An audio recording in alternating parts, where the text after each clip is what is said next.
Sampai akhirnya saya menyerah karena saya berdarah, no feces, darah aja. Badan saya lemas dan waktu itu saya kebetulan ditransfer di Prancis, jadi saya di Paris waktu itu. Tapi kayaknya saya mesti pulang, biasanya nggak mau mati di sini. Begitu saya datang ke sini, itu saya jatuh cinta dengan SWICC.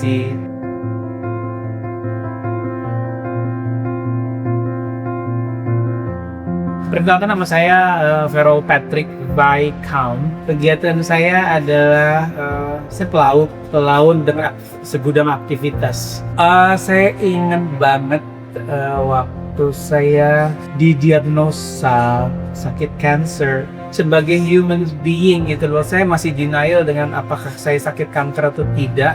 Jadi saya diamkan aja waktu itu. Kemudian saya pikir saya kayaknya mungkin kena ambeien ya, karena saya waktu itu saya agak susah buang air. Sampai akhirnya saya menyerah karena saya berdarah, no feces, darah aja. Badan saya lemas dan waktu itu saya kebetulan ditransfer di Prancis, jadi saya di Paris waktu itu. Tapi kayaknya saya mesti pulang, biasanya nggak mau mati di sini.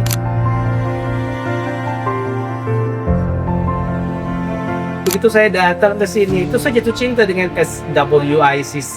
Dan begitu saya masuk di SWICC ini, wow, buat saya, wow, bagus, ternyata bagus banget gitu. Dan dokternya juga sangat welcome banget ke sayanya. Terus dia nanya, gimana, how do you feel it? Aku bilang, I feel so great. Aku suka sama rumah sakitnya, tuh jatuh cinta. Aku mau di sini gitu. Sampai ada teman saya yang datang ke sini gitu, yang ngunjungin saya, bilang, wow, rumah sakit di Cibinong loh, dan ini oke banget gitu.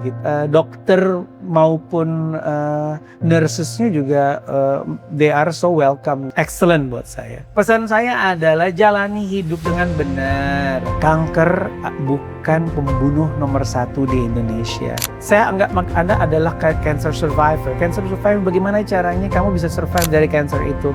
Pelajari musuhmu. Kalau kamu tidak mempelajari musuhmu, kamu tidak tahu bagaimana cara mengalahkan. Menurut saya, kankernya adalah musuh. Tapi kalau kamu pelajari bagaimana menundukkan musuhmu, kamu tahu senjata apa yang harus kamu yang siapkan supaya kamu bisa mengalahkan musuh. Kalau saya yakin, dengan keyakinan saya berdoa, saya dikasih yang terbaik sama yang di atas. Gitu. Dan saya ketemu sama dokter Eiffel. Dokter ini itu buat saya luar biasa.